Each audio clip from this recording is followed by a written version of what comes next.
This is Hammond. And Jessica. And you're listening to the Friendly Atheist Podcast. If you like what you're listening to, please go to patreon.com/Friendly Atheist Podcast.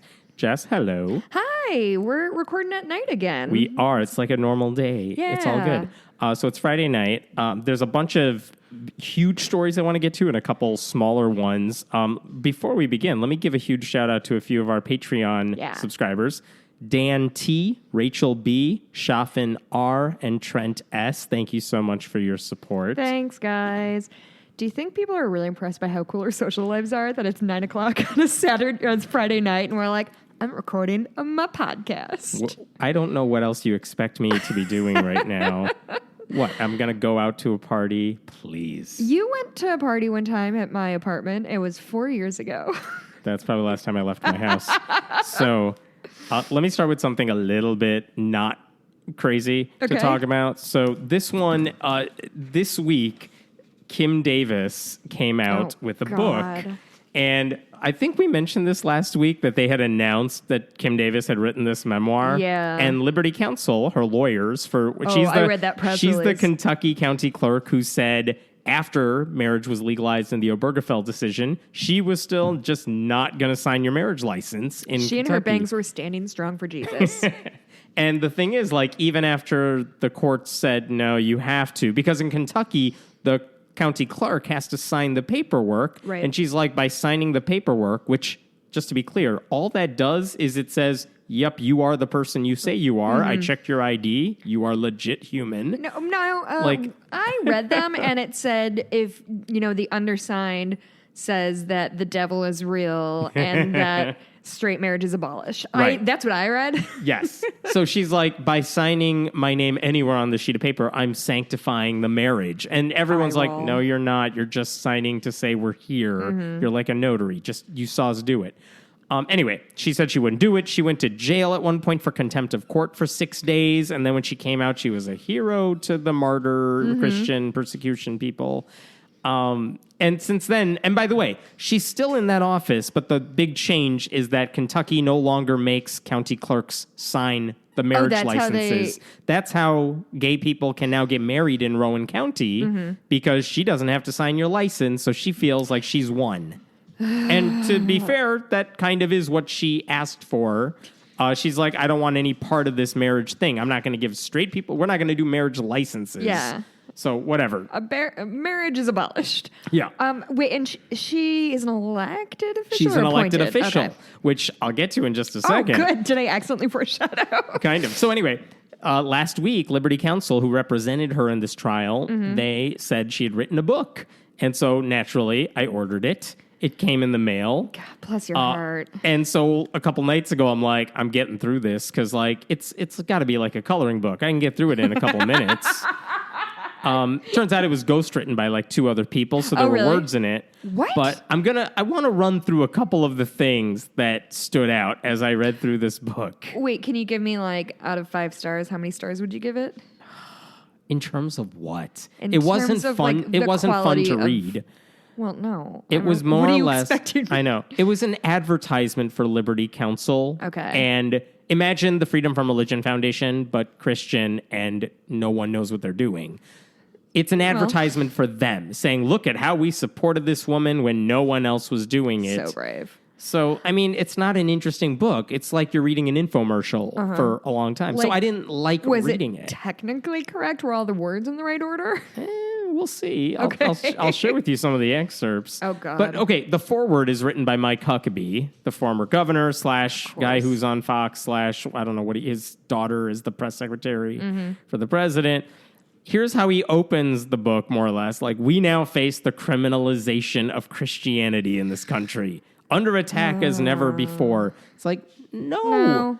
Kim Davis was not punished for being a Christian. She was punished for not following not doing her job, not following the law. So right off the bat, it doesn't work. Here's a running theme throughout the book. She keeps talking about it, and Mike Huckabee mentions it, that she was such an inspiration for religious people that the Pope met with her. Pope Francis met with her. She's not Catholic. She's not Catholic. She was actually raised Catholic, but she was lapsed, and then now she's an evangelical. But she did meet the Pope. And this is the weird thing, because I remember when that happened. And I also remember that after it happened, the Pope is like, who the fuck was that?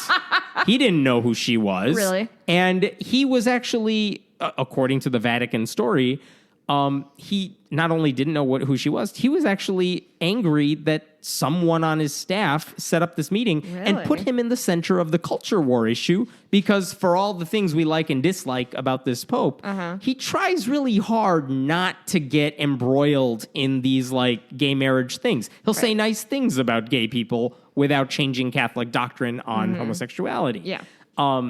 So, like, he didn't want to get involved in the Kim Davis scandal, and the person who set up that meeting was later fired. So this is not something like the Vatican endorsed, and yet they both talked about, like, Huckabee said the Pope endorsed her stand. Really? No, he didn't. He actively did not. He actively did not. Kim Davis had an entire chapter to meeting the Pope and basically dismissed any critics who said he wasn't supporting her, quote, right of conscientious objection.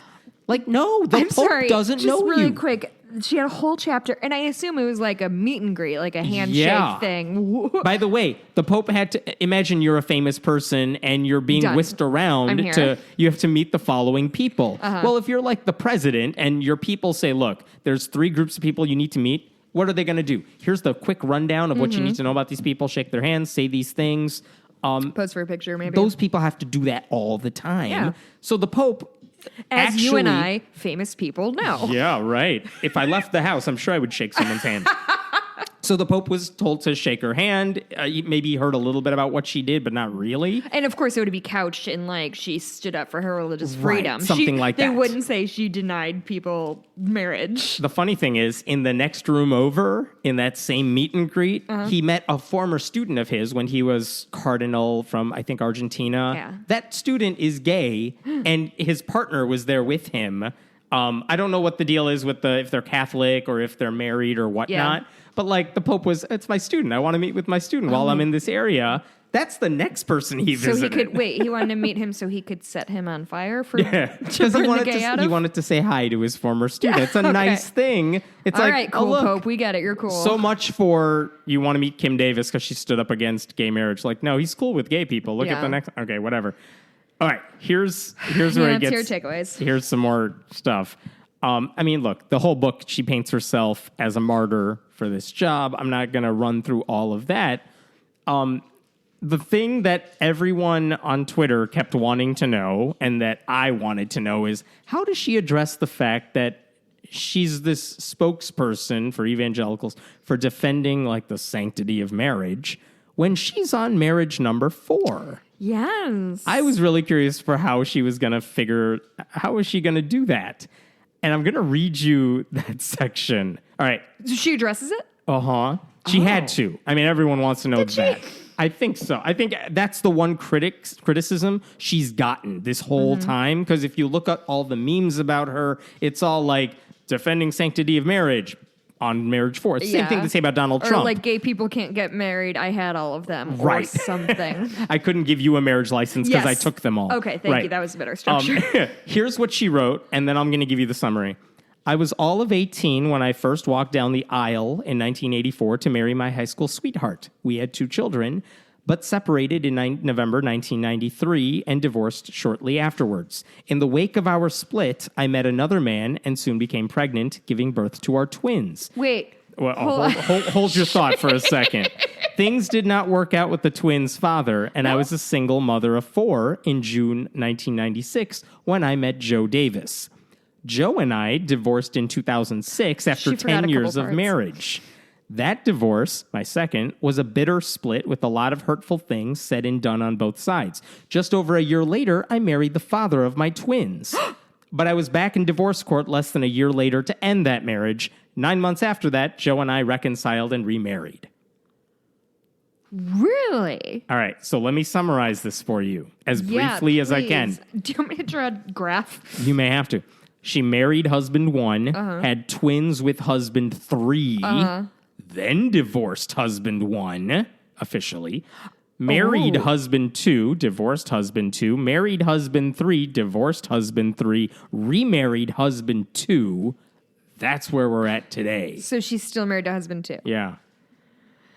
But, sanctity of marriage. I am kind of obsessed with like her glossing over of a few of like just the passiveness of I became pregnant. It just happens. Girl, we know how it happened though. And I was especially wondering she said, I'm quoting again, we had 2 children, but separated in November 93 and divorced shortly afterwards. In the wake of our split, not before she was divorced, but when they were separated, is when she had twins with this other guy.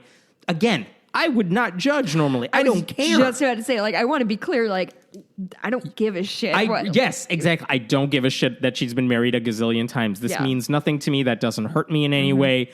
But she's the one saying gay people can't get married because they would ruin marriage. Right. Come on. Yeah. So anyway, there was that. There was another thing that stood out for me too, which is it has to do with another story I want to talk about in a bit. But she had a part where she said God spoke to her. Oh, by the way, how did she defend herself against all these marriages? She said, I didn't really find God until the remarriage of husband 2 had finished, of course, the latest one. And she went back to church with him and then found God. And now she's a true Christian. This is the same defense they use with Donald Trump, that, look, all the scandal stuff happened before he was in politics, before he was really a Christian. Now he's one of them. It's like, yeah, sure, the Stormy Daniels scandal happened before he was a real Christian. But after he was married to his current wife. The white supremacy happened after he was a Christian. The white supremacy has been a through line in his life. So anyway, but Kim Davis says that at one point in her life, God was trying to get through to her, but she wasn't having it. Kim. And she says, I had a friend with me. They were in the car, and the radio was off when I heard someone speak my name, Kimberly, in a deep, resonant voice. Startled, I looked around and asked my friend, did you hear that? Hear what? She said with a skeptical laugh. There are just 2 people who call me Kimberly, my dad and one other person. Neither were anywhere near at that moment. Who's that one other person? I'm really curious. I don't know. Okay. I thought, my dad and one other person. God. Mm-hmm. Okay, Lord, I said. As strange as it sounds, I knew he had just called my name. Because, I'm sorry, go ahead. Apparently God reached out to her to say, while she's driving with the radio off like a creep. And then she said, I kind of dismissed it and didn't have God in my life until back to remarriage number 2, whatever. So there's that.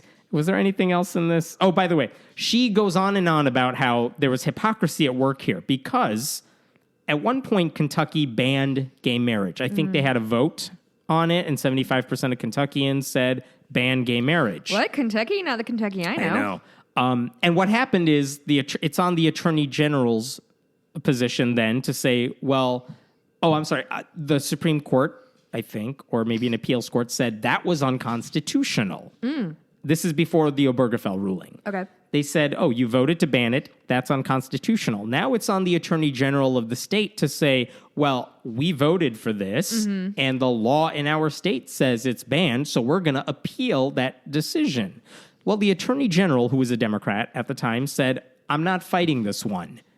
I'm not doing it because discrimination is wrong. Just to be clear, it's his job to kind of assess what's going to be good for the state of Kentucky. And he said, personally, I don't want to do it, and it's bad for our state because we're going to lose this battle. Yeah. And so I don't want to waste their money on it.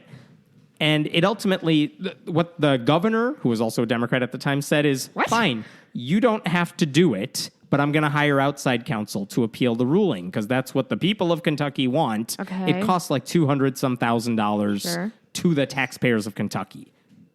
Okay, that happened way back when. Kim Davis says they spent $200,000+ of taxpayer money because that guy didn't want to do his job. And then everyone got mad at me because they said, she doesn't want to do her job. What's with the double standard? She keeps pointing out. What she never says in the book, and I was looking for this specifically, fighting her case in court, cost the taxpayers of Kentucky $260,000. Oh. She never once mentioned that in the book. And by the way, it wasn't hypocrisy because her job was to follow orders when you're a county clerk. That is your job. The attorney general's job is not necessarily to follow orders. It's to do what's right, legally speaking, for the state. So it's not an apples and oranges nobody was comparison. asking her opinion. We were asking the attorney general's opinion. Right. She says she has gay friends and she wraps her arms around them and hugs them and loves them as well as she does everyone else. I bet that's non-consensual. I was going to say, tell me one of your... She didn't say names in the book, but she did say a gay friend of mine came to the Rowan County Courthouse and said things like, I support what you're doing. I understand it. It's like she didn't tell us the friend's name. Maybe to protect her friend, I'm sure. Or because his friend is made out of paper. It's the same person who said the name Kimberly in the car. And I want to talk to Kim Davis's gay friends. Show me who they are. Sure. I want to know that you exist. You had mentioned earlier she's an elected official. Mm-hmm. Well, she tells this in the book repeatedly that there was one couple in particular, a gay couple, that they wanted their marriage license. She said no. They came back to get it again, another day. And this time they brought a camera crew, reporters, because they want to document this thing because they're smart. Sure. And so when she says no, they're like, fine, we're marching to the county lawyer's office. And the county lawyer's like, Kim, you have to do it. She's like, no. And again, this is all on camera. They did this 4 or 5 times, and she said no every time, and they are the reason this became such a big story, because you got video. They're the Parkland kids years before. Yes. They know how to use the media attention. Well, one of those guys, his name is David Ermold, he's running against her this year. Whoa. Yeah. He wants to take her seat because he wants to win. He wants to win that seat. He wants to get it out of her hands. That's awesome. So it is awesome. She did not mention him once by name in the book. I know. One thing I will say that was surprising that I'd never remember reading anywhere. The reason she's the county clerk, she never actually wanted that position, but her mother held it for 37 years before that. Her mother was going to retire, and it's not really a job that gets a lot of attention. Right. No one's clamoring to be the county clerk, but it is elected. Mm-hmm. And they're like, Kim, you should run for it because the name recognition, because your mom was doing it before, and you know what you're doing because you worked with her for so long. Yeah. You wouldn't need on-the-job training as much because really she'd been in the office all the time. Mm-hmm. And I understand that. And she barely won she was a Democrat at the time. What? I know. She barely won the primary, by 24 votes. Wow. And then she barely won the election against the Republican by 53%. Holy cow. Moral of the story, people, vote. Yes. The votes matter. Jesus. Wow. So, interesting book. Yeah. I don't know what to do with it now. Burn it. I don't know. Somebody wanted me to read it for my spinoff podcast, and don't make me. And I'm letting my guests pick, so let's just keep this between us and don't tell any of my friends. Let me jump to another story because I think that falls directly in line with what this idea of that I would not care except you're making it an issue. Yep. The story here is that an Italian newspaper basically said a man named Francesco Mangiacapra, awesome name, he went to either a newspaper, I think. Yeah, he went to a newspaper, basically said, I have a dossier, and in it, I have the names of 34 active priests and 6 seminary students that I, as a gay male escort, have been seeing. That's what this guy says to the newspaper. Yes. He has names of the people. Yes, he does. Again, 34 active priests and 6 people who want to be priests in the Catholic Church. 1,200-page dossier filled with, quote, filled with names, photos, text messages. No one's saying this didn't happen. Oh my God, what would you give to read that? And also speak Italian, probably. Yeah, exactly. I think maybe it's online. I did not see it when I was looking up this article. I didn't find the dossier a PDF online, but I don't think I could read it either because it would be in Italian. Well. But the point is, here's the 2 sides of this. One is, if they were meeting with this guy privately, and this guy was an escort, should he have said, by the way, these are the people I'm meeting with? Because confidentiality is kind of the reason you would meet with someone like that. Uh-huh. His argument is, I would be confidential, except these guys are priests and they're working to, they think gay sex is wrong. Yeah, and yet that's what they're doing. And it's the hypocrisy that bothers me. So I'm outing them. Wow. I think there's a weird ethical dilemma here. Yeah, you know? I'm really turning this over in my head. I can't decide what I think. Let me offer my thoughts on this because I remember thinking about the same dilemma about a decade ago because if you remember, there was a guy, pastor in the U.S. named Ted Haggard, megachurch pastor. He was, for those of you who don't remember him because maybe you're too young or you weren't following this stuff at the time. You had a refreshing lobotomy. He was the guy on the religious right. He was the guy who was anti-gay marriage when it was a controversial issue. And he was the head of the National Association of Evangelicals, their big organizational body of sorts. And what happened is he had been seeing a gay male escort who at one point was watching TV and realized, hey, that guy who... I've seen that guy's dick. He sees that guy on TV. He's like, yeah, I know what I've done with that guy. And he's speaking out against what? And so he eventually comes forward with his story and exposes that, and Ted Haggard doesn't deny it. Like, it happened. He's not the one who got caught, like, tapping his foot. No, that was Larry Craig. Yes, that was a senator, I think. Yeah. Or a House person. I can't remember. He was a politician. No, Ted Haggard, but, like, imagine the highest evangelical you could think of right now. Right. That guy was Donald brought down by the same way. Yeah, right. At this point, that would be, like, item 4 on the priority list of whatever happened today. But Ted Haggard came down. And the thing that a lot of people, I remember this because I was blogging at the time. The guy, the escort, his name is Mike Jones, he wrote a book after this all happened. And I remember interviewing him for the book. He was in Chicago. I met up with him to talk to him before we had podcasting stuff. So it was a written interview.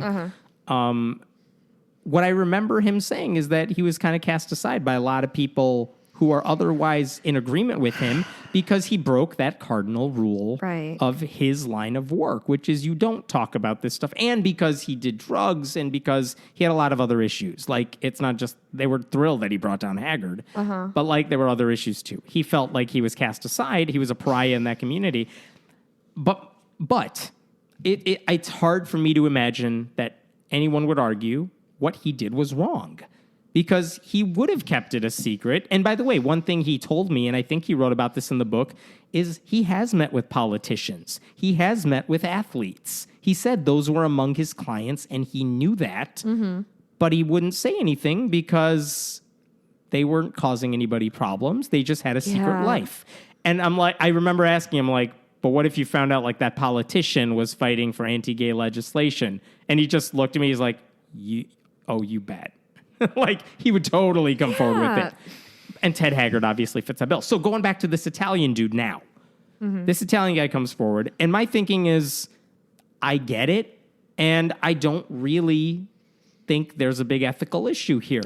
He's upset that they are saying one thing in public and not just saying it, like telling people that homosexual acts are, quote, intrinsically disordered. That is the actual line of the Catholic Church. They're believing that. They are spreading that to young kids, telling them there's something wrong with you if you are gay and you act on it. And yet you are doing that in your private life. That's what he had a problem with. So to me, I think what he did was the right thing. Yeah, I think so too. I'm not like super comfortable. Like, I'm not like smug about it. Is the hesitation that this guy took something that was private and secretive and he exposed these priests and maybe they deserve their secrecy too? Yes, I guess. But yeah, no, 100%. I hear that, especially when it comes to a politician or somebody who's powerful in the church, because the thing is, like, they know, in theory, a politician, instead of not even like talking about railing against gay marriage or homosexuality in general, but like sex work is still a criminal act in much of this country to the detriment of most sex workers. And these people are in a position where they clearly understand. Who are you talking about? I'm sorry, like politicians these hypothetical politicians who are sleeping with this guy, say. Yeah. So they are aware of like the value of sex work and they think it's something worth paying for. Mm-hmm.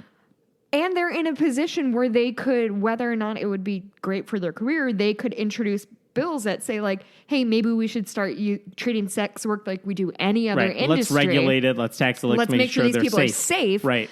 At the Catholic Church, at least, you could say we got to, at least, even if you're not going to change the Catholic Church, you could at least be vocal about your doubts, your concerns about the rules. I think I still am. Remember, just last week we talked about a Catholic teacher, a Catholic school coach, I think, last week or a week before, who got fired because she got married to her partner. Ugh, yeah. And again, why do these Catholic schools fire teachers who are not just in gay relationships, but they get married? Yeah. Because they think there's something wrong with you if you are gay and you act on it. So this stuff has, it affects a lot of people. Yeah, it has repercussions for sure. And yeah, I think that's kind of where I land, that like these people are, it's not just that they're like huge hypocrites, but they are hypocrites who could be changing things for the better and are opting not to for whatever garbage reason they have. Right. So that happened. I will give credit to the person on Reddit who said the priest must have enjoyed the whistleblower special. You're not laughing as much as I did. Just me. Come on. Speaking of ineffectual laws and shit. Mississippi did something cool as usual. So I was reading up about this. So Mississippi recently passed a law that banned abortion after 15 weeks. So I want to talk about this a little bit because obviously I have a problem with don't drink your wine smugly, you asshole. As soon as I said I want to talk about that, Evan just like grabbed his wine. So first of all, I think that these laws restricting abortions after X week are unscientific on their face and not done for anybody. What happens at 15 weeks? Is that a heartbeat thing? No, heartbeat is like I'm not even gonna say. God, I've had a baby and I don't know this. Yeah. Jesus, why do I have to know this? I've never been pregnant. I've worked my entire adult life not to be pregnant. I mean, I assumed it was doing its thing. I don't know. So there's a few reasons why this is sort of a garbage thing. So, in Mississippi, 85% of abortions take place before 12 weeks. Okay, so it doesn't even really affect. Correct. So I didn't find statistics. They're not going to stop abortions then with the 15-week. No, I mean, a lot of them. They're not going to stop. The other thing is Mississippi has one abortion clinic. And so I think... Shit, did I write it down? I think there was like 1,200 abortions performed in Mississippi. So we're not talking like huge numbers. But probably the ones who need it past 12 weeks. I mean, they really need help. Well, and it probably takes them 12 weeks to hike down to Jackson, Mississippi, where this abortion clinic is. I don't remember this, they don't have cars in Mississippi for some reason. For the purpose of this bit. Was Mississippi the state where there was the one guy... he's this amazing black doctor who is Willie Parker, I think was his name or something like that. So where he performs these abortions. He is a devout Christian, and the reason he does it, I remember him, is because these women need help, and he feels like he's doing the work he's called to do by his faith. I don't know if that. I don't know if it was Mississippi or somewhere else, but I know the owner of this one abortion clinic is a woman. So okay. So 85%. And 20-week abortions are already banned. And so they banned it at 15 weeks. So we know the statistics for up to 12 weeks are 85%. I don't have statistics between 12 and 15 weeks. But this particular abortion clinic, the only one in Mississippi, so ostensibly the only one that's being regulated, only offers abortions up to 18 weeks. So, like, cool, good use of time, guys. So, but really what is happening is it's sort of what is about to happen and what they're hoping lawmakers are hoping to happen. is that the owner of the clinic will sue, and then the lawmakers are going to hope that gets sent up to higher and higher courts to start to challenge anything they can because they're so fucking obsessed with abortion. It's gross. And if you think about it, I mean, strategically, if you're looking at it from their perspective, their hope is, okay, by the time someone sues over this, and let's say someone strikes it down in a lower court because it violates Roe v. Wade, it violates a woman's right to, whatever. A woman's right to be a human? Be a human and be respected. Yeah. They have to get to an appeals court. They can ask the entire appeals court to look at it. They can ask the Supreme Court. It could decades. it could take at least a year, maybe 2 years. And by that time, we're talking about maybe another Donald Trump appointment to the Supreme Court, which could flip it in. That's what they're doing. Yeah. Right now, if it happened like today, they probably couldn't get away with it. But you're right. They're banking on the fact that if it takes a year to get to the Supreme Court, or roughly that amount of time, who knows what'll happen? And that also means you could bet other states are going to try similar shit. Because half the states in the country are Republican legislatures, so they could do this sort of thing. Also, I just realized throughout my notes, I used MI as the abbreviation for Mississippi. That's not that. That's Michigan, my friend. And I did want to point out, so this is House Bill 1510. So there are 2 exceptions to this bill, to the 15-week ban. If the fetus has a health problem that would prevent it from surviving outside the womb at full term, which, to be fair, is more generous than some options that we have out there. There are definitely cases where women have had to carry either non-viable or actually dead fetuses, just carry them around because they couldn't get an abortion, because that makes sense, and is super not traumatic. Or again, I'm going to give them this one, if the pregnant woman's life or a, quote, major bodily function is threatened by the pregnancy. Okay? Here are things that are not exempt. Results of rape or incest. Incest. Yeah. Inception. Yeah. You can't. So if you're raped in Mississippi and you didn't tell anybody at first because you don't know what's going on yet. Because, you just underwent a hugely traumatizing event and maybe you're really dealing with some things. You may be forced to do it. Good luck, Mississippi. Yeah, guys. Let me bring up a story that I don't want to beat around the bush and not talk about this. Okay. Let's talk about the Lawrence Krauss stuff. Oh, yeah, good. Okay. Because there have been a ton of updates since just last week when we talked about it.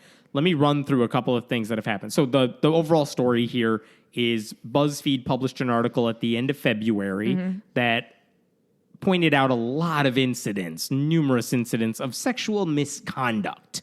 One in particular said he basically fooled around with a woman who later said she didn't want that. She wasn't expecting that. She left before it got to sex. That was, I think, the worst allegation.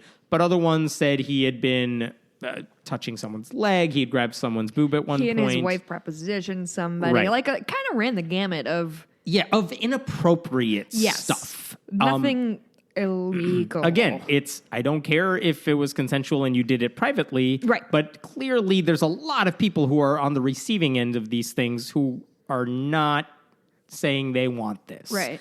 And that was the issue. And BuzzFeed said a couple of schools had essentially quietly banned him from their premises, but Lawrence Krauss said, I've been back to those schools. Before the BuzzFeed thing. Like, this had been happening leading up to this. Right.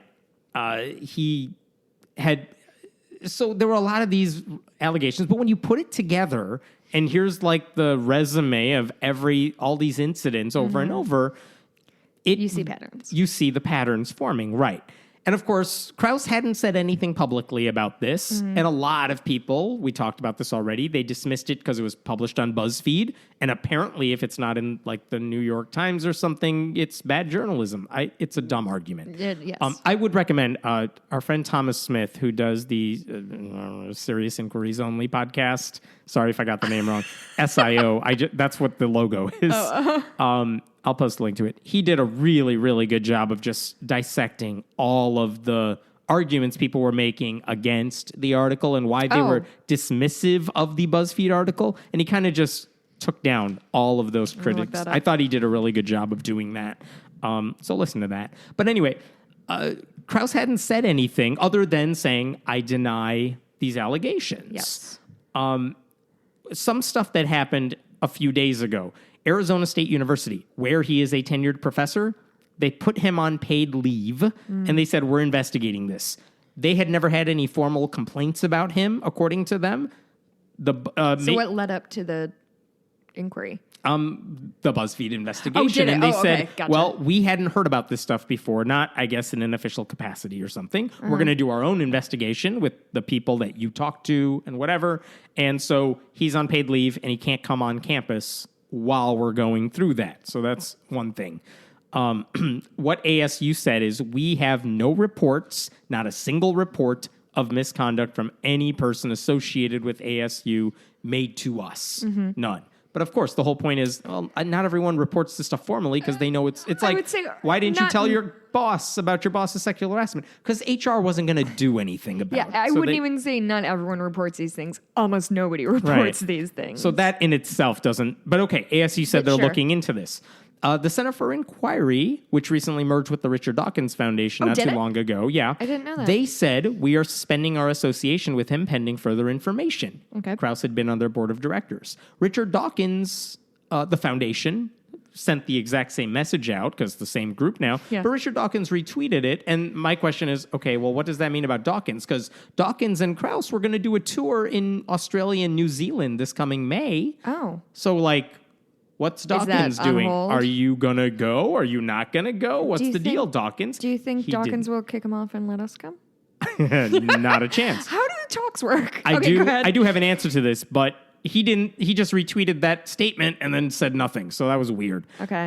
Krauss resigned from something that a lot of people know him for, which is that infamous doomsday clock where they move it closer to midnight because of nuclear disaster. Yeah. And it's like 2 minutes to midnight right now.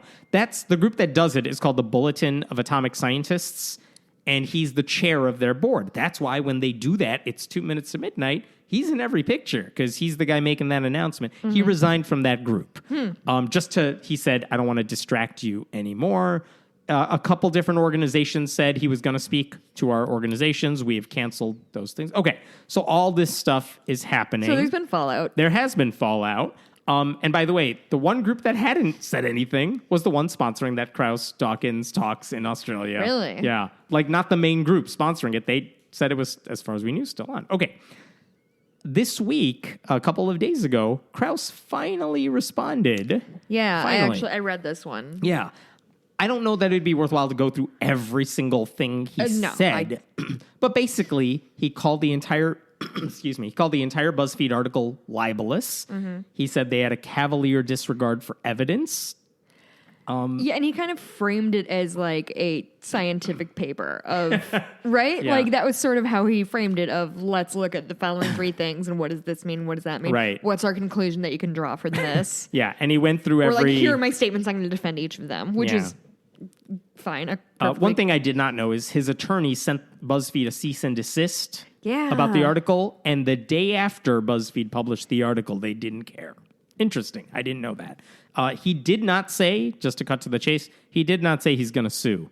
He did not say he's going to file. He called it libelous, but he didn't say I'm going to. Which definitely has some legal implications. Right. It's a weighted word. But he didn't say he's going to sue BuzzFeed over it. Like I would say it was garbage. But basically he goes through all these things. He says, look, in some cases, there were other witnesses. They will tell you that things were. And I think he said BuzzFeed purposely dismissed witnesses that did not corroborate their narrative. Right. And there was that. He said in some instances, maybe he joked inappropriately. He apologizes for that. But it's more of the, I apologize if you were offended, not because I said these things.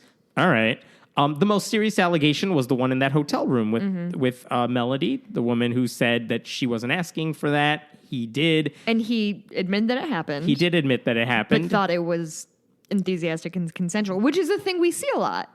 We saw that with Louis C.K. of like, oh, I thought we were all on this, like we thought we were telling the same story, but we were watching two different movies. Yeah, or something like that. Metaphor. And again, this is the he said, she said thing, which if it was just that one story, I guess maybe it'd be one thing. But again, this is what the BuzzFeed article did, which is that it wasn't one incident.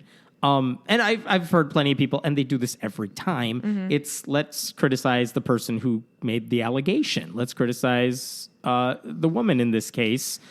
But again, it's not just one woman's story. This is a similar story we hear from a lot of places. Yes, they didn't escalate to that level, but it's not like she's the only person who had this bad experience with him. Right. That's what was... So what we're looking at, and my kind of takeaway was, we're not necessarily looking at a sexual predator in any kind of way, but what we are looking at is a serial creeper. Like a guy who consistently makes people uncomfortable. And I guess, and it's not to say, I don't know. Here's the weird thing. I don't think I mean, I'm a guy, so who cares what I think about this sort of thing? I have talked to women over the course of the past week who are like, I've been around him plenty of times. I get the jokes. I've been around him when he's flirty. None of it bothers me. And I'm like, yeah, I think if I were in your shoes, that's probably my reaction too. Yeah. But the whole point is that's not everybody's reaction to this. Right. And if you're like an organization that's thinking about bringing him to your conference, you have to think about, well, if this person makes a lot of people uncomfortable, what should I do as an organizer? This isn't a legal thing. You're not going to get any more evidence, or I don't know what smoking gun people are looking for. Yeah. But the thing is, we have a bunch of women who are saying he makes them uncomfortable for a variety of different reasons. It's not just one group of people. So the question is, what should organizations and people who may be working with him do? And that's what Krauss is trying to blunt in a way, like saying, don't pin this all on me. They didn't tell you everything they should have told you. And who knows, maybe there are more articles to come. Maybe there's more serious allegations. Maybe there's a, mea culpa coming. Who knows? Yeah. We don't know. But based on what is out there, I kind of get the organizational take of this guy makes a lot of people uncomfortable. Right. Why take that chance? We'll ask somebody else to come. That's... Yeah, and I think that just because, limiting his career in some respect isn't necessarily, to kill his career. And, if you're the kind of person who isn't comfortable, or I don't know. I can't decide what I think about this. My thought is, and I think, just by the way, take him away from in public. I think that's an okay reaction to have. That you don't have to be like death to him versus he did nothing wrong. It's okay to be in that spectrum. I will somewhere. say this: I don't think writing him off as a scientist, certainly as a professor, probably as a even person in the public eye to some extent, I don't think that's necessarily the right thing to do. I don't think anything he's done has warranted blackballing from the community. But I do think it's fine if there's consequences to his actions, if he is the kind of person who, and I talked about this a lot last week, being a woman at these conferences isn't always the best. It tends to be very male heavy, and it's very easy to be made more uncomfortable.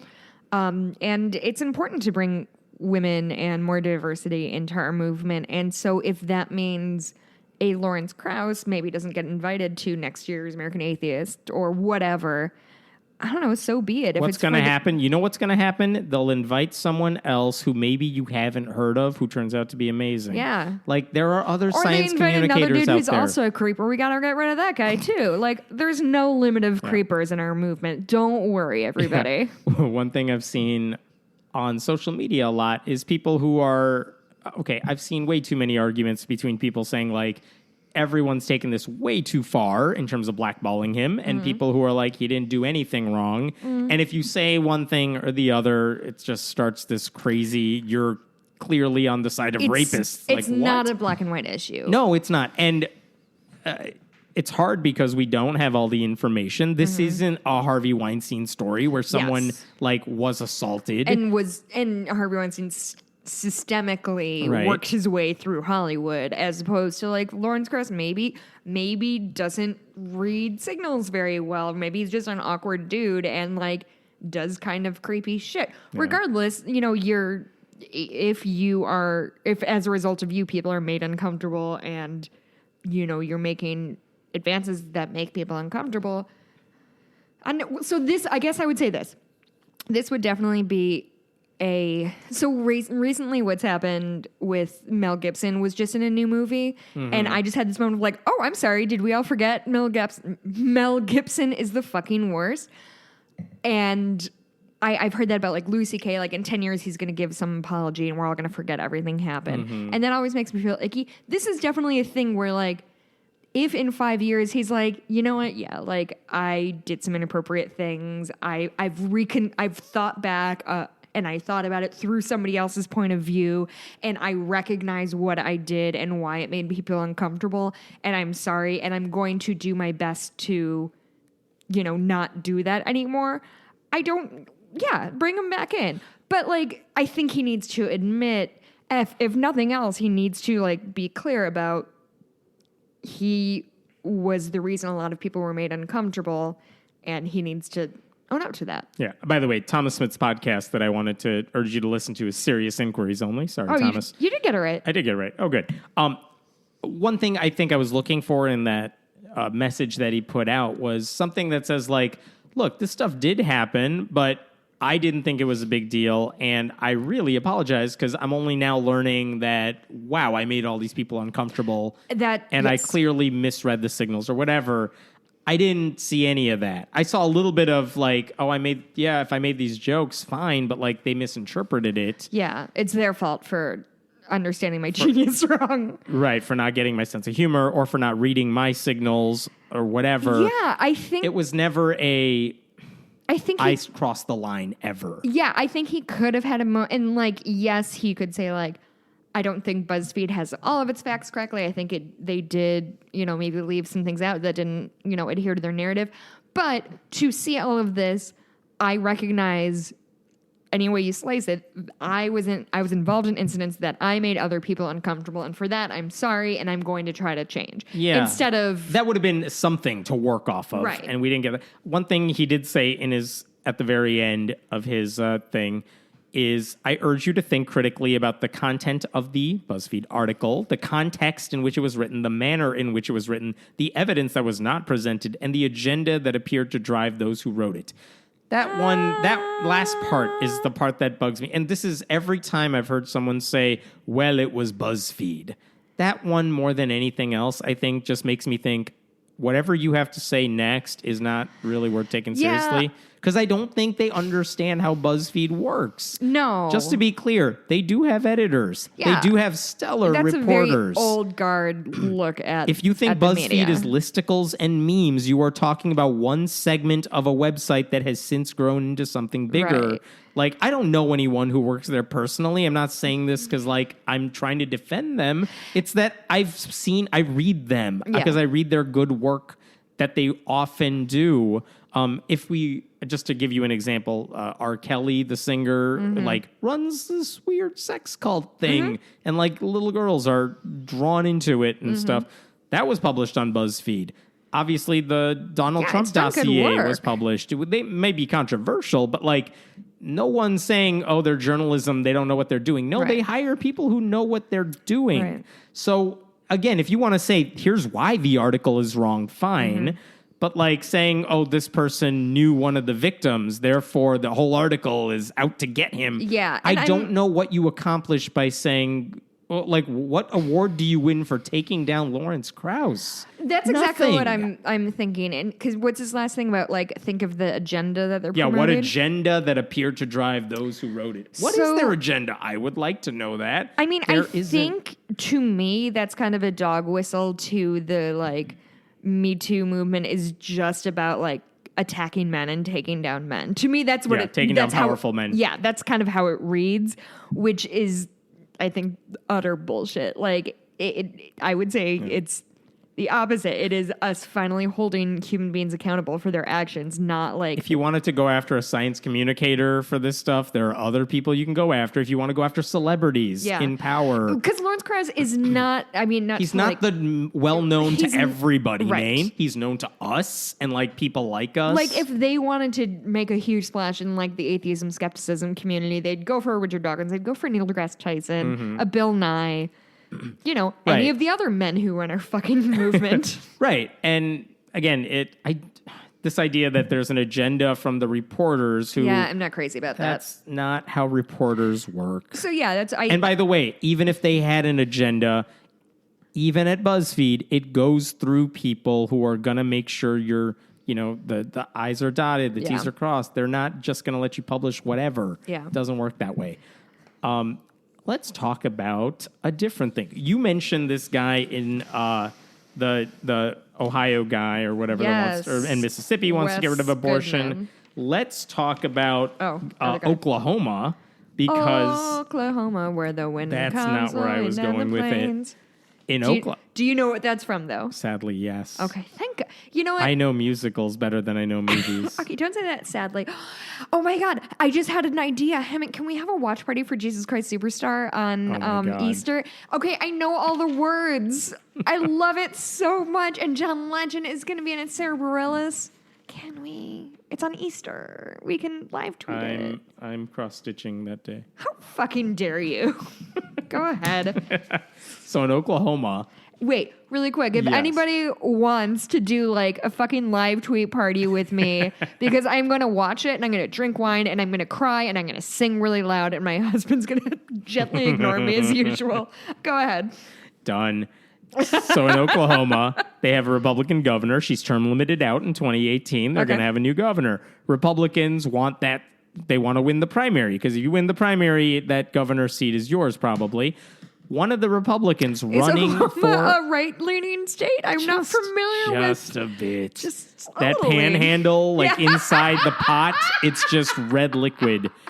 And the whole handle is red too. So one of the guys running for governor is named Dan Fisher, and his platform when he spoke at a rally this week is, I'm just gonna ban abortion. Oh, just outright. No exemptions. Cool, no, dude. I don't care about rape or incest. No. We're just banning abortion. And if a court tells me I'm not allowed to do that, I'm going to Kim Davis this thing and just ignore the courts. Because why not? Nuance is for liberals and queers. Clearly. After the bill is signed, he said, I'm going to instruct law enforcement officials to immediately close every abortion facility in Oklahoma, of which there's got to be like 2, I'm sure. Yeah. Is that how governorships work? Yes, it's a dictatorship. Oh, okay. Yes. Thanks. And if they find somebody attempting to perform an abortion that next day, they'll be arrested for attempted or committed murder. Oh, cool. That's definitely how law works, for sure. Yeah. Just 2 things about this. Yeah. One is, here's the good news. That guy's in 4th in current polling by a long shot. He has like 4% of Dan Fisher. He has 4% of the Republican vote compared to like 30% for the front runner, 25% for second place. I'm looking this motherfucker up. Second thing is, if you shut down abortion facilities, that's not going to stop abortions. Hammond. How many times do we have to say this? Hammond. You're stopping safer for the women abortions. Everybody knows that banning abortions works. Yeah. That's why nobody ever smokes pot. and nobody drank booze in the 1920s. Right. Everybody knows those things work. Right. And so he's basically forcing these unsafe back alley abortions by doing this, if he were to do this. And by the way, you know who was in the crowd for this rally? It included one guy who once signed a paper saying the murder of abortion providers like George Tiller was justifiable. Cool, dude. And another guy who once advocated the death penalty for people engaged in gay sex. You said his name was Mike Fisher? Dan Fisher. God, okay, I really have a problem with white dude names. I mix them up all the time. Dan That's Fisher. either the most or least racist thing I've ever heard.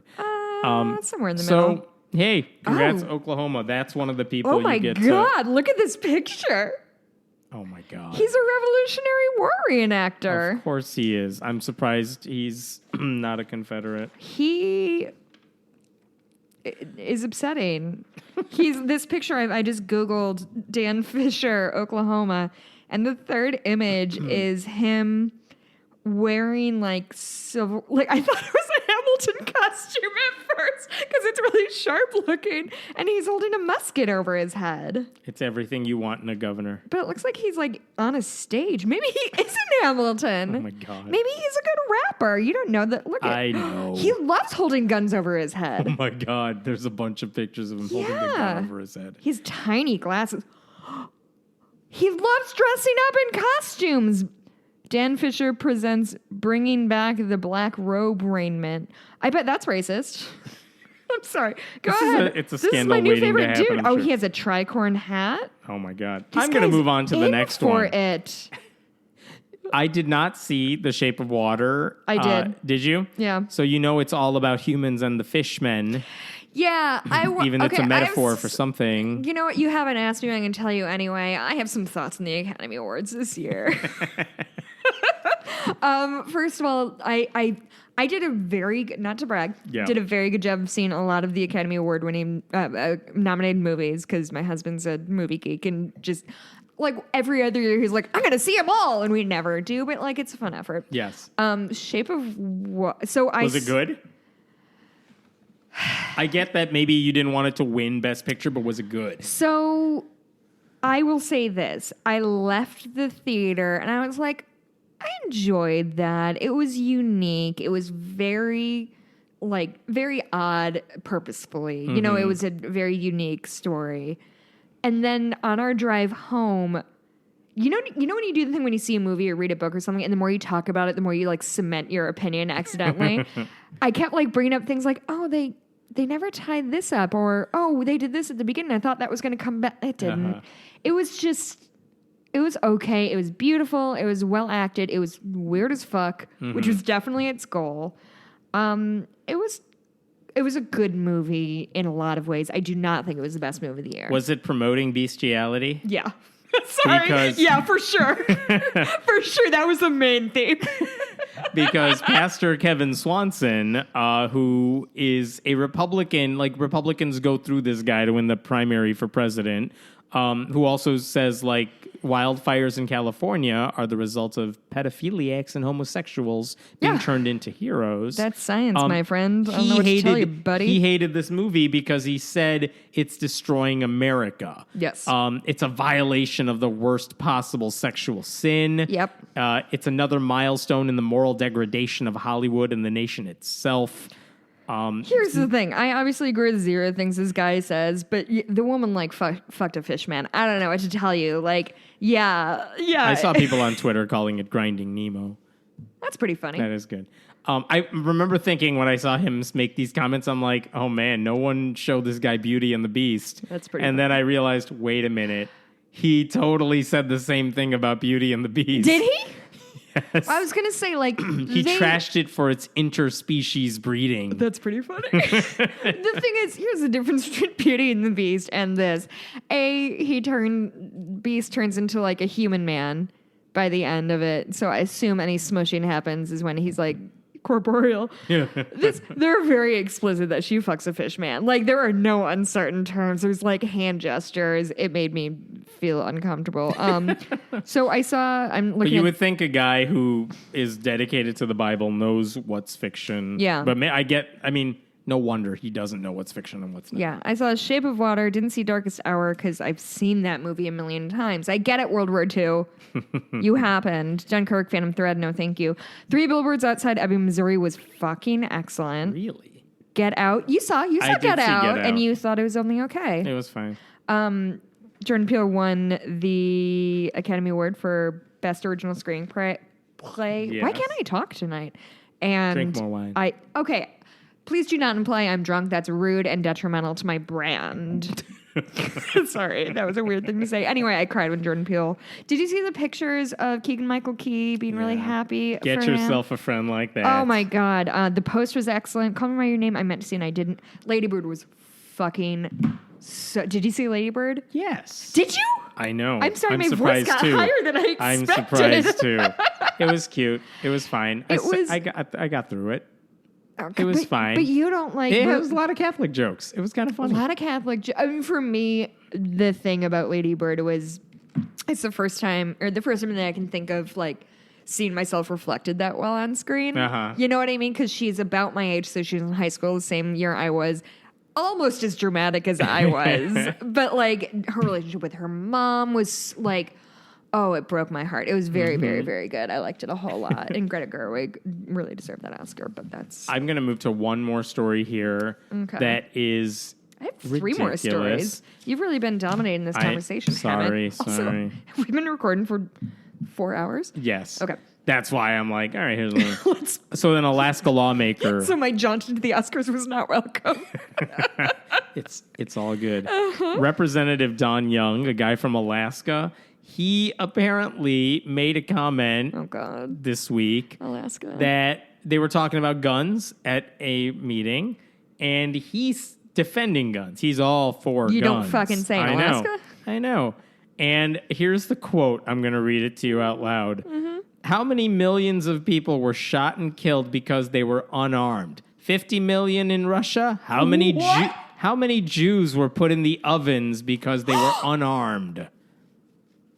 Oh my God. So the implication here, if the Jews in the Holocaust had, I guess, AR-15s, we wouldn't have had the Holocaust. Me. I also saw somebody who said something similar regarding, like, oh, I just visited Anne Frank's, like, her, I don't know what they could, the place she and her family lived for years, and was like, this could have been a really good sniper's nest. And so it's like, that was your takeaway from the First of all, if they had guns, do you realize that Germany had bigger weapons? Yeah, like, it was Germany. They were like, they literally called it a war machine. Like, that wasn't, they didn't mince terms with that. He's not even the first Republican to say that comment. Because you know who said it a couple years ago? Presidential candidate Ben Carson said, like, the likelihood of Hitler being able to accomplish his goals would have been greatly diminished if Jews were armed. Yeah, Ben Carson, go eat dinner at your $31,000 table in your fucking office. Yeah.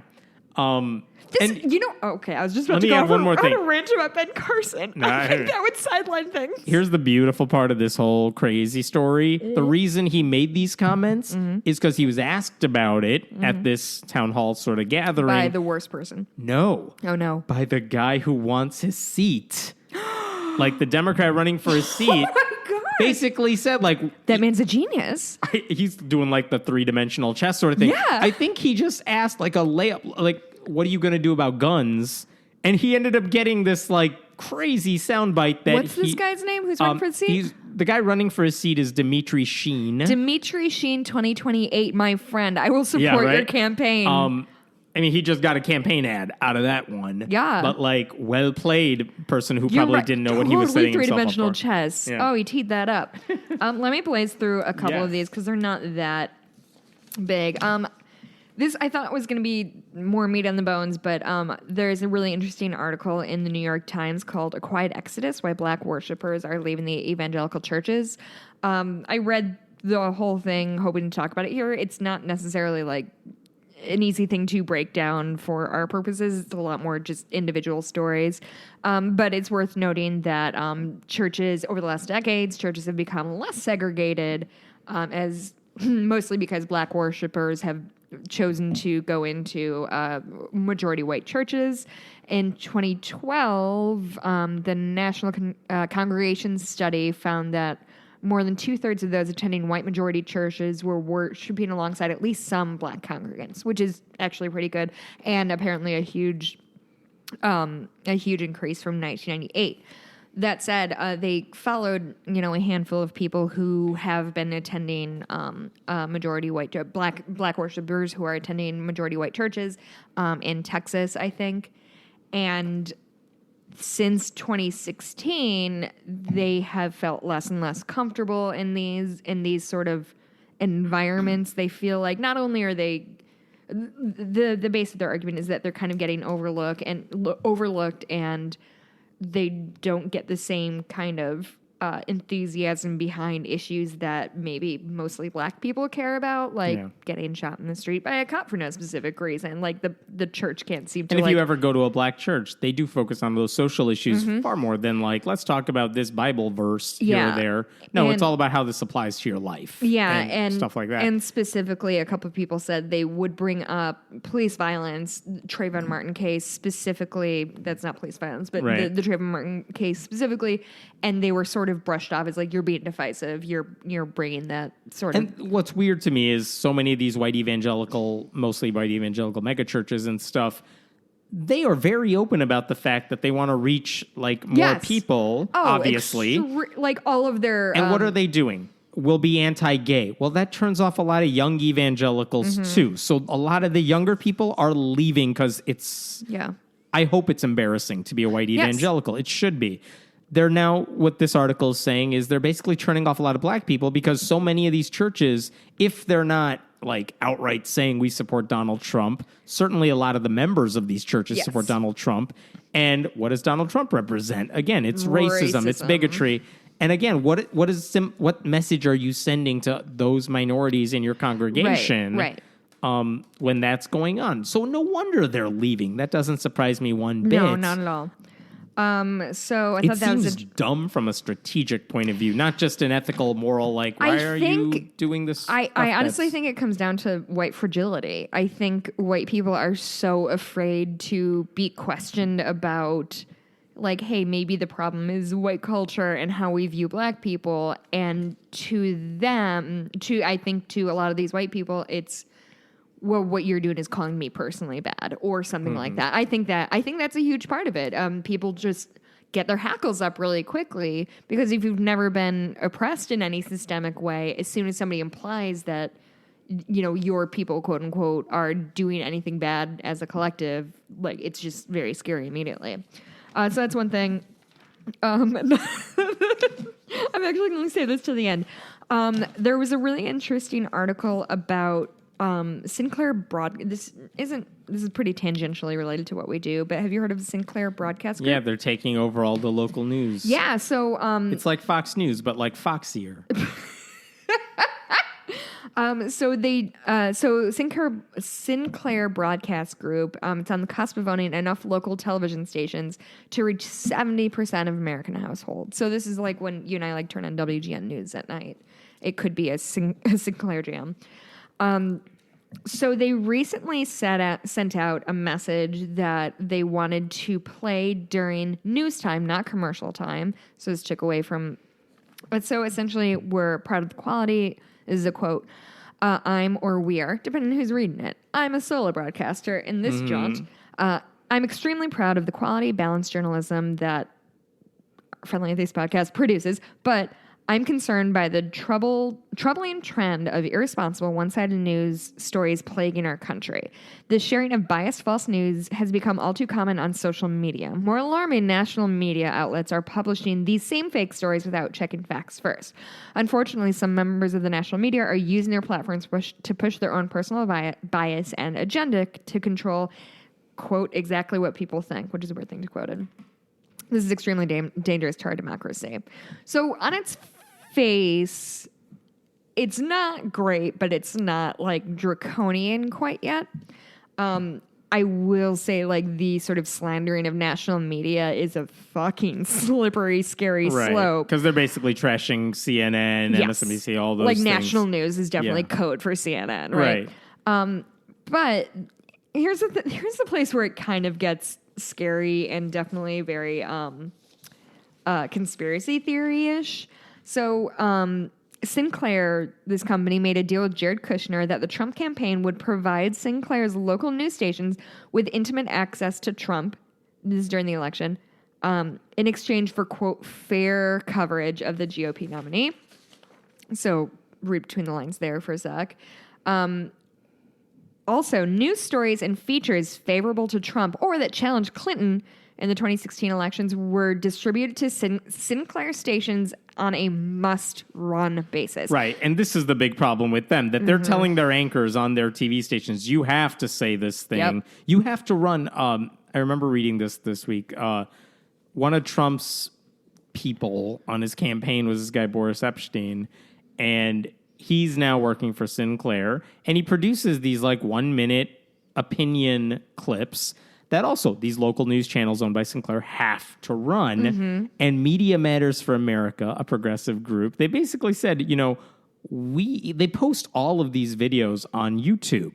And they were watching the YouTube channel to see, like, who's watching these clips. Oh. And the weird thing is, nobody is watching these clips on YouTube. This guy is so uninteresting to listen to, and the message is stupid. Yeah. But, like, they're getting no audience for this on YouTube.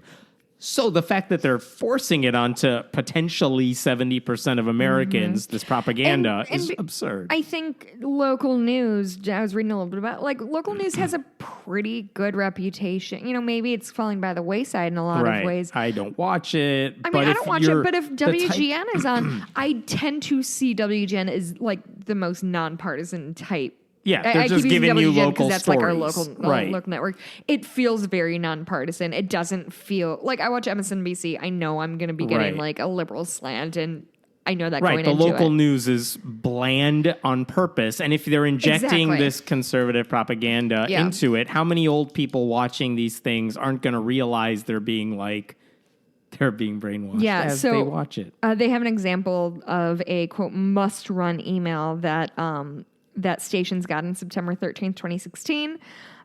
Description: Why did Hillary Clinton struggle with disclosing her medical diagnosis? She's been repeatedly faced with previous questions of trust. Can a president lead with so many questions of transparency and trust?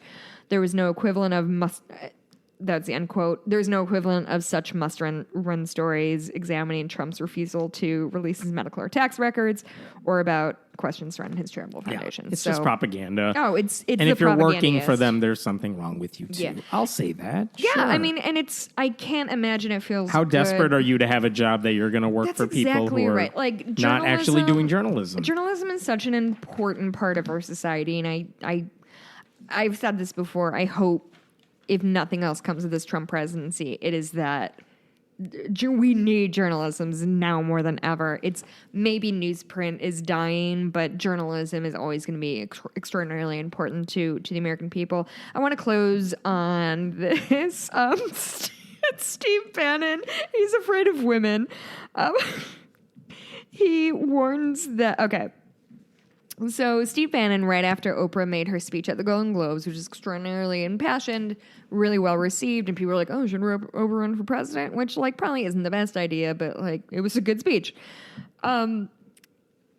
So apparently, according to Joshua Green, who's a journalist, he said that Bannon thought that Oprah might represent an existential threat to Trump's presidency if she decided to campaign for Democrats in 2018. Not run for president, but just campaign for Democrats. And here's a direct quote from our friend Steve Bannon. I'm so excited to read this on air. The anti-patriarchy movement is going to undo 10,000 years of recorded history. You watch. The time has come. Women are going to take charge of society. They couldn't juxtapose a better villain than Trump. He is the patriarch. The 2020 election, he was sudden. This is a quote from Green. The 2020 election, he was suddenly sure, wouldn't be merely Democrats versus Republicans, but the patriarchy versus the matriarchy. And right now, Oprah was winning. So Steve Bannon is scared of me personally is my takeaway from that. Man. A lot. We need Oprah to, I guess, not run for office. But just throw her weight behind anybody. Yep. So do you have anything else or can I do listener mail? No, we're good. Listener mail. Okay. Listener mail. This is from Ethan. Thanks, Ethan, for writing in. If you have a question or want advice from us for some reason, you can email us at friendlyatheistpodcast@gmail.com. We're going to try to do these weekly. Dear Hemant and Jessica, watch that order, guys. I'm more important. I'm a recent atheist, but my wife is Christian. She knows about my deconversion, and we've worked through our differences, but I still attend church with her. I really dislike going to church and pretending that I'm something I'm not, but I also have, quote, friends at church, and I'm scared they'll all treat me differently or try to convert me if I come out. I know Hemant has talked about just pretending if you'll lose things like friends, but honestly, I need to stop pretending for my own sanity. I live in rural Maine where there are few atheists, and I'm also concerned about my wife, and my wife and I having no couple friends if I come out. What would you suggest in this situation? I'm at an internal conflict between my mental health, my social standing, so your help would be appreciated. P.S. Star Wars is overrated. Jessica, every time you say fuck, it makes my day a little brighter. Cheers from Maine. Ethan Fauché. It's a tough question because... Super tough. Again, so he's saying what I couldn't get is, does his wife know he's an atheist? Yeah, so she knows about my deconversion, and we worked through our differences. So it seems like he's on good ground with his wife. So again... Which is a great first step. Look, there are plenty of churches that welcome people who are doubting, even if you're not like an atheist per se. But like, you could always tell people like, oh, I have my doubts about this stuff. And I don't think they would change anything. Wait, because in theory, we have doubts about this stuff. But are you saying he should continue to go to church or not? If he wants to keep his social circle and he wants his church friends, that's the language he could use to keep them. If he just doesn't want to go to church, look, there are other ways to meet people, even when you're older, even when you're married and stuff like that. Yeah, I have a friend who lives in Maine. I'll give you his number. Yeah, like go to a meetup group. Go find people in a different venue. Just because that's the only social safety net you know of doesn't mean it's the only one that exists. So look, if your wife is on board with it too, find other ways to meet other people before you just say no to the church group internet people. Is a beautiful thing. And you know what? If they're going to say, oh, you have thoughts about this stuff, you doubt this stuff, we can't be your friends anymore. I mean, this sounds like something you say to a grade school, something like, maybe that person's not really your friend. Yeah. I actually want to revisit this sentence. I really dislike going to church and pretending that I'm something I am not. You do have the option, and I couldn't really glean whether or not you dislike church on its face or you don't like sort of you having to pretend you're someone you're not part of church. I think that there's a compromise there. If you're okay going to church, then you can go to church as a non-believer. I have friends of mine who... One of them is, I think she describes herself as agnostic, but her wife is a Christian and she goes to church with her because it's something that's meaningful to her. Just because you enter a church doesn't mean you fully subscribe to everything. But here's the one that kills me because you use scare quotes. But I also have, quote, friends at church, and I'm scared they'll all treat me differently or try to convert me if I come out. Here's what I think. I think life is too short to have scare quote friends. Sure. Yes, I'm sure it's much harder to find people who are like-minded in rural Maine. But you don't need to find people who are like-minded. You need to find people who accept you for you and who you wouldn't put quotes around as your friends. Although, I think you would call me a quote friend. Congratulations. I think that's a step up. Yes. I guess it's better than friend with like an asterisk afterward. Friend shrug emoji. I would say, like, kind of follow. If you feel like you're betraying your own sort of heart and morals by going to church, don't go to church. If you feel like you can still go to church, but not necessarily, don't stand and sit and shake the hands and do all the things. I don't know what they do. I've done it many times. Oh my God. It's been a while, but like both sides of my family are Catholic. I've done a lot of standing and sitting and kneeling. And you don't stand out nearly as much as you think you do by not doing that stuff. No, not at all. But I guess really what I wanted to is say, is anybody from Maine? Do they want to be Ethan's like non-square quote friends? Anyway, Ethan, I don't, was that helpful? Yes. I hope. Ethan, let us know. Thanks, Evan. I was helpful. I think my advice was helpful. I don't know. Ethan, let us know. Yeah, Ethan, thank you so much for running in. Thank you for listening. Again, if you have a question or a concern and not just complaining about me or Hammett, because we hear that a lot, friendlyatheistpodcast@gmail.com. Hammett. Find me at Hammett Meta on Twitter. You could, if you like what you're listening to, patreon.com/friendlyatheistpodcast. Oh my God, we're so close to watching Star Wars. I couldn't believe how we went from like 70% to like 96%. We did. What happened? I don't know. I guess people are listening. Look at that. Yeah. I did release the first episode of Jessica's side thing, Fables. Okay. That should be in your feed. If you're getting this, then you probably heard it too. I don't know when the next one's going to be. It'll be soon. Yeah, we're going to try to do monthly. after today or after that first episode, they'll only go on a private feed to like Patreon subscribers. Yeah, and how does that work? Is it in their iTunes feed, or do they just like get an email to the? They'll get an email link to the podcast. I didn't ask you your happy thing this week. The weather's getting nice. I'll go outside this weekend. Normally, I'd call your shit on that. I know, but the weather is getting super nice. It's been so cold. My happy thing is definitely I text Leslie. So this Fables thing that I'm doing is essentially kind of a book club with me and somebody who I love and respect. So my first one was my best friend from college. Her name is Leslie. If you skipped it, that's fine. It was 2 hours long. But I re-listened to it like fully expecting to be like, this is going to be the most obnoxious thing ever. And the first like 15 minutes I text Leslie with like tears in my eyes because I was like, oh, this is like the most perfect example of our friendship that's ever existed. I listened to the whole thing and I barely cringed at all, which I do a lot to myself. And I called Leslie afterwards and like we cried just talking about how glad we were that we had this like time capsule of our friendship. And it put me in such a great mood because I had a lot of fun and it went off the rails a little bit. We definitely started at 1 a.m. So God. Take that. You definitely didn't listen to it, did you? I don't listen to anything we do. That's true. I was here. If you do podcasts without me, I'm like, no, I'm not going to listen. Anyway, if you skipped it and want to listen to me like being my happiest self and talking to my bestie, definitely go back. If not, that's okay too. And hey, if you listened to it, didn't like it, keep it to yourself, dude. Like, I don't care. You could delete any episode you want. Yeah, you never have to listen to my dumb voice. You can find me at Blueberry, BLUEBURIE on Twitter. Is that Etsy it? shop. Oh, my Etsy. Thank you. I knew I had another thing. My Etsy shop is Bitches Get Stitched Done.